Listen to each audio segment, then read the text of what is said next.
பாடத்திட்டத்தை அமைக்க முடியல, அந்த மாணவரோட கல்வி திட்டத்தை உருவாக்க முடியல, அந்த மாணவர்களை சரி கைவிட்டுருச்சு, அதை நம்மளாவது காப்பாற்றலாம்னு இந்த சிறப்பு பயிற்றுனர்கள் கடந்த 25 ஆண்டு காலமாக அந்த மாணவர்கள் நலன் மிகுந்த அக்கறையும் அவர்களோட மறுவாழ்வுல முழு நேரமா நாங்க சேவை பணியாற்றுகின்ற இந்த பயிற்றுனர்களை முழுவதுமா மறைச்சிருக்கு அப்படிங்கிறது உளவியல் ரீதியாகவே தமிழ்நாட்டில் இருக்கிற 1685 சிறப்பு பயிற்றுனர்களுமே பாதிக்கப்பட்டிருக்கிறோம்.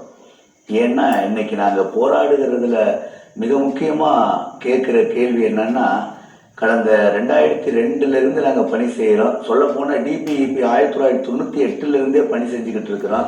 1/4 நூற்றாண்டுக்கு மேலே நாங்கள் சேவை பணியாற்றிட்டோம். ரொம்ப குறைஞ்ச சம்பளத்தில் தான் நாங்கள் உள்ளே வந்தோம். 4500 ரூபா சம்பளத்தில் உள்ளே இன்னைக்கு 25 ஆண்டுகள் கடந்து வெறும் 25,000 தான் கொடுத்துக்கிட்டு இருக்கிறாங்க. இதே வெளிநாடுகள்லையோ அல்லது இந்த மாநிலத்தை தவிர மாற்று வேற இந்தியாவில் இருக்கிற பிற மாநிலங்களை கம்பேர் பண்ணும் பொழுது மிக குறைவான ஊதியத்தை தான் தமிழ்நாடு வழங்கிக்கிட்டு இருக்கு. ஆனாலும் அதையெல்லாம் நாங்கள் பொருட்படுத்தாம மாணவர்களோட கல்வியை, மாற்றுத்திறனாளிகளோட அந்த சேவை பண்பை நாங்கள் கைவிடாம தொடர்ந்து அவங்களுக்கு செஞ்சுக்கிட்டு இருந்தாலும், நாங்கள் எங்கள் பணியாளர்கள் ஏதாவது ஒரு இறந்து போறாங்க அல்லது பணி ஓய்வு பெறுறாங்க அப்படின்னா நாங்கள் இன்னைக்கும் வெறுங்கையோடு போற சூழல்ல தான் இருக்கிறோம். ஒரு தொழிலாளர் வைப்பு நிதி, அதாவது சென்னைக்கும் தஞ்சாவூருக்கும் உயர்நீதிமன்றம் உத்தரவிட்டிருக்கு. என்ன சொல்லியிருக்கு? 2015ஆம் வருடத்திலிருந்து கடந்த 2025ஆம் வருடம் வரை முன்தேறிட்டு இவங்களுக்கு தொழிலாளர் வைப்பு நிதியை கொடுக்கணும்னு சொல்லியிருக்கிறாங்க. உயர்நீதிமன்றம் சொல்லியிருக்கு. ஆனால் தமிழ்நாடு அரசு அது குறித்து எந்தவித சிந்தனையும் சிந்திக்கிறது இல்லை. பணியாளர் நலனில் எந்தவித அக்கறை எடுத்துக்கொள்ளுதான்னு தெரியல.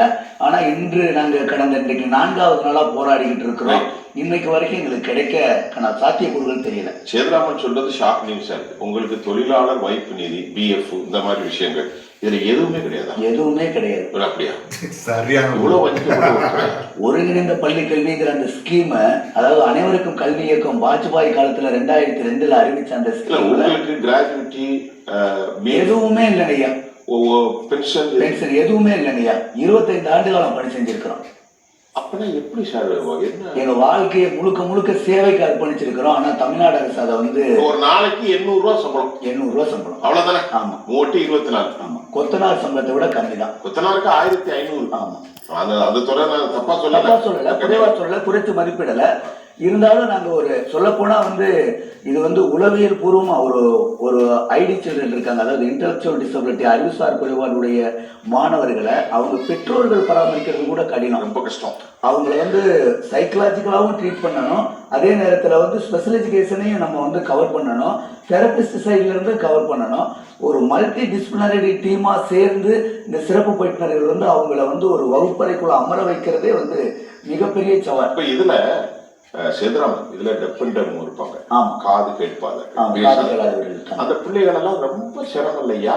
இப்ப நீங்க இது எத்தனை வயசு வரைக்கும் இந்த பிள்ளைகளுக்கு, இப்ப நீங்க வந்திருக்கீங்களே பயிற்றுனர் சங்கம், உங்க தரப்பில் உள்ள ஆசிரியர்கள் எந்த கிளாஸ்ல இருந்து எது வரைக்கும் எடுக்கிறாங்க? இப்ப ஒருங்கிணைந்த பள்ளிக்கல்வி தமிழ்நாட்டில் பொறுத்தளவுக்கு 0 to 18 அந்த வயசுக்குரிய குழந்தைகளை தான் நாங்க கவர் பண்றோம். குறிப்பா பள்ளிகள்ல 6 முதல் 18 வயது உள்ள குழந்தைகளை முழுமையா கவர் பண்றோம்.